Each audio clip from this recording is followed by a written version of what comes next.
안녕하세요. 재테크는 여호수아처럼 대나련의 김우수입니다. 반갑습니다. 대나리온 김강주입니다. 와. 자, 요즘 집값이 장난이 아니죠. 예, 장난이 아니고 떨어지고 있죠. 한참 오르다가 떨어지고 있는데 예.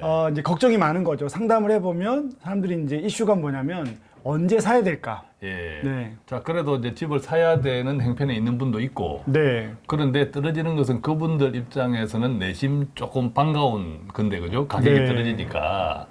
또 한편 계속 떨어지기는 하는데 언제까지 떨어질까, 언제 사야 될까 이러다가 오르지 않을까라는 불안도 있는 모양이죠. 그렇죠. 그러니까 그리고 또 이제 작년 샀던 분들은 예. 이제 떨어지는 거에 대해서 또 이제 공포감들이 있는 그렇죠. 거죠. 굉장히 또 빚을 어렵죠. 많이 내어서 네네네. 했던 분들은 네. 뭐든 보면 뭐 투자도 마찬가지지만 내 집 마련을 꼭 투자로 연결시킬 필요까지는 물론 없지만 네. 큰 돈이 들어가니까 항상 장단이 있는 것 같아요. 네네네. 그러니까 지금 선택을 했는데 그게 나중에 보면 네. 오히려 후회 있는 경우도 맞습니다. 있고 네. 또 괜찮은 경우도 있는데 선택할 때 참 잘 선택해야 된다. 나중에 어찌 될지 모르니까 영끌 같은 경우 네네. 그런 생각을 좀 해봅니다. 예. 그래서 오늘 한 4가지로 오늘 마지막까지 잘 들어주십시오. 예. 집을 언제 어떻게 살지에 대해서 나름 노하우가 나오니까. 예. 자, 첫 번째는 최근 현상에 대해서 좀. 예. 네. 최근 현상은 다 뉴스를 통해서 알고 계시겠지만 정리를 네. 해보면요. 네. 최근에는 이 집값 하락세가 지역을 불문하고 떨어지고 있어요. 그죠? 네. 예컨대 서울 수도권 망라해서 집값이 떨어지고 있는데 대표적으로 서울 같은 경우에도 잠실 엘서 대단지잖아요. 우리 엘사 사시는 분들 없겠죠. 대단 예. 5천 세대죠. 그렇죠. 5천 네. 세대입니다. 5천 세대다 보니까 여러 가지 사정들, 재정 형편들이 다 다르겠죠. 네. 빚이 많은 분도 있고 빚 하나도 없이 또 네. 구입하신 분도 있고 형편이 네. 다를 건데 어쨌든 이제 세대 단지가 크다 보니까 사연이 다 다른데 거기에 빨리 팔아야 되는 사람들도 생기는 거죠. 네네네. 계속 금리가 오르고 하니까 그 결과로 한 30% 가까이 또 그보다 더 많게 네. 빠졌다 이런 뉴스들이 많죠. 그 저는 이 뉴스를 보면서 좀 놀란 게 제 고객들도 여기 있어서 한 번, 두 번 예. 갔는데 여기 다 있거든요. 예. 그래서 여기 들어가면 그 이 하나가 신도시. 신도시죠. 근데 사실 이런 데는 떨어질까 이렇게 생각했거든요. 그렇죠. 바로 나오면 바로 그냥 뭐, 역세권이고. 네, 교육 뭐 다 병원 다 했습니다. 양에. 그렇죠. 근데 30% 떨어졌다. 그러니까 잠실에 아주 핫한 지역이 지난해까지 많이 네. 올랐던데 핫한 지역이 이 네. 정도 빠졌다. 네. 자, 이런 현상. 두 번째는 서울뿐만 아니라 서울이 이러니까 이게 수도권 지난해 또 많이 올랐던 데가 소위 GTX 라인을 네, 따라올랐잖아요. 이 핫했죠. 네. GTX 네. 라인. 그쪽이 또 뭐 30% 이상 빠진 데도 있고. 네. 거의 뭐 얼추 현재까지는 30% 이상 빠졌고 네.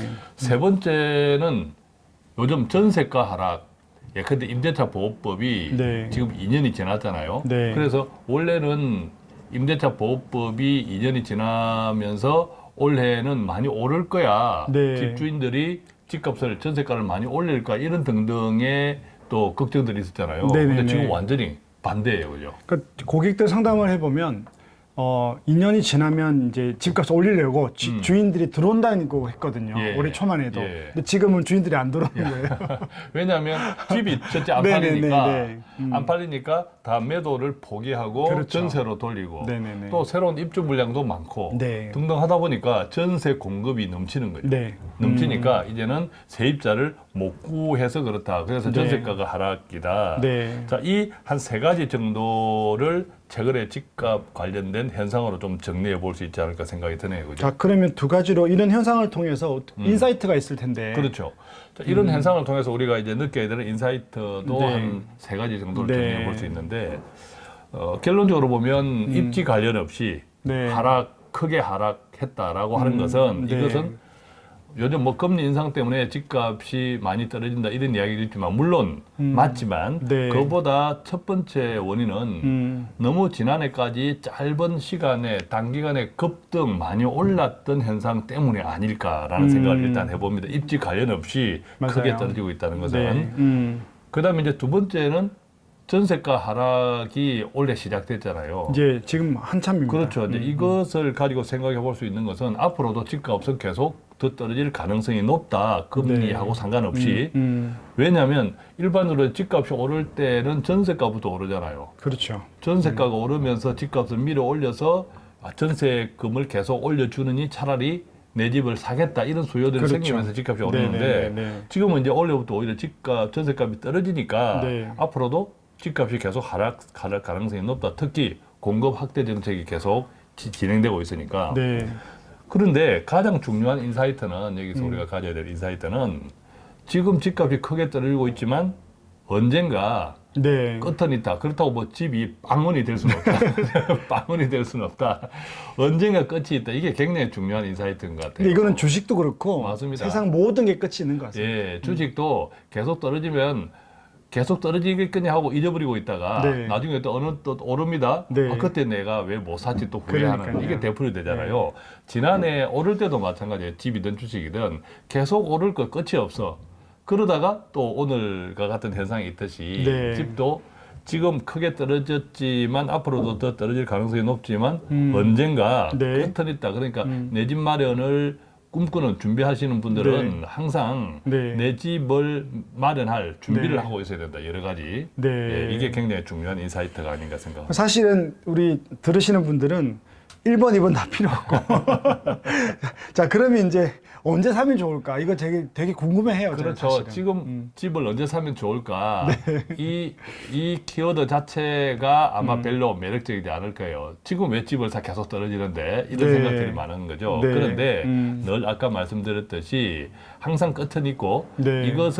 이 끝을 미리 예상하면서 준비하지 않으면 큰 차이가 난다. 자, 이 점에서 내 집 마련이 필요하신 분들은 언제 사면 좋을까? 이것 역시도 이제 앞에 우리가 이야기했던 것들을 정리하는 차원에서 세 가지 정도로 네, 또. 요약해 볼 수 있겠는데 네. 아무래도 첫 번째는 금리 인상이 그죠? 네. 금리 인상이 지금 계속 진행되고 있고 또 이것이 집값에 대한 비용을 더 확대시키고 있고 이것이 그렇죠. 집값을 하락하는 영향이 있으므로 크므로 네.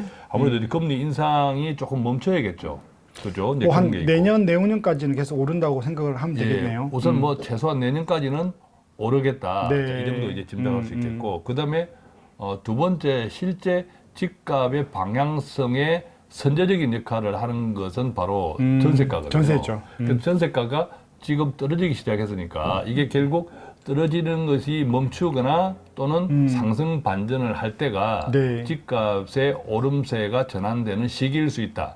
터닝 포인트를 잡자. 그렇습니다. 그래서 네. 이 전세가 동향도 좀 살펴보시고. 네. 그래서 이 두 가지를 정리해 보면 네. 기본적으로는 내년은 지나야겠다.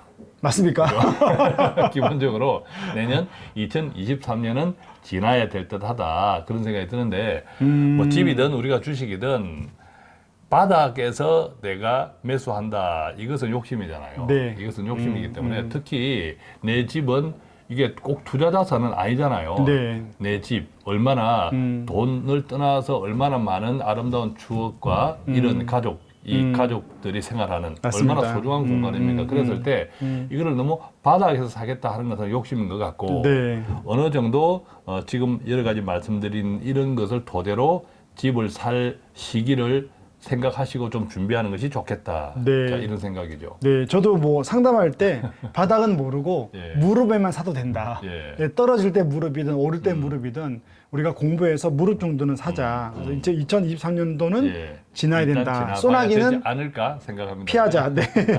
자, 그러면 이제 집에 대해서 뭐 예상을 했다면 자, 그러면 또 이제 그 질문들이 있는 거죠. 뭐 어떻게 구입해야 될까? 어디가 좋을까? 그렇죠. 네. 이것도 한 세 가지 정도로 정리해 보면요. 우리가 네. 오늘 한 네 가지 이슈에 다 세 가지씩 정리해 아, 보는 그러네요. 거예요. 네. 첫 번째는 아무래도 이제 철저히 입지가 더 중요해지고 있다. 네. 입지가 같은 예컨대 뭐 수도권 지역이라도 입지가 중요한데 그때 입지는 역세권, 그다음에 직주 근접. 직주 건접이 그렇죠. 뭡니까? 그러니까 직장과 주거지가 같이 붙어 있는. 직주 건접. 그죠? 베더타운이면 안 된다는 거죠. 네. 베더타운이면. 네. 이것이 굉장히 중요할 것 같다. 왜 그러냐 하면 네. 공급 확대가 계속 되잖아요. 집은 계속 늘어나게 공급이 되고 네. 집값을 지난해까지 많이 끌어올렸던, 급하게 끌어올렸던 주요 소비자층, 주요 매수자층이 네. 지난해도 2030이 컸어요. 맞습니다. 연끌, 그죠? 네. 예, 2030이 컸는데 앞으로도 집에 대한 수요자층은 2030이잖아요. 그러겠죠. 이 친구들이 결혼을 하고 또 지금 물론 많이 결혼도 해 있겠지만 또 가족이 늘어나면서 또 이 친구들은 우리 어른들 세대, 부모 세대들처럼 좁은 집에서 살기 싫어해요. 내가 혼자 살아도 여유 있게 살고 싶지. 맞습니다. 그렇죠. 이런 친구들의 정서를 보면 아까 이제 공급 확대, 네. 예컨대 지하철에 내려서 바로 내 집을 가기 원하지 지하철에 내려서 또 버스 타고 이것을 안 원해요. 원하지 않습니다. 이 친구들 미팅이나 상담을 해보면 확신합니다. 뭐 지하철 내려서 가격이 싼데 예. 마을 버스 타고 30분 더 들어간다. 음. 그냥 안 갑니다. 예, 그러니까. 네, 이 요즘 세대들은. 그러니까 철저히 입지가 더 중요하겠다라고 생각하고 네. 이제 두 번째는 아마 특히 연끌을 통해서 집을 네. 좀 무리하게 샀던 세대들도 2030들이 지난해까지 많았잖아요. 지금 되게 고통. 그렇죠. 그래서 아마 굉장히 학습 효과가 클 거예요. 학습 네. 효과가 크기 때문에 다음에 이제 집을 살 때는 당연히 네. 과다한 부채를 안고 사는 것은 위험하다. 네. 왜냐하면 지금까지도 최근 올해 변동성도 경제 변동성도 크지만 네. 앞으로도 지금 이제 글로벌 환경, 경제 환경 펼쳐지는 거 보면 네. 앞으로도 경제 변동성 또 국제 또 국가 간의 여러 가지 긴장 갈등도 높아질 것이기 때문에 네.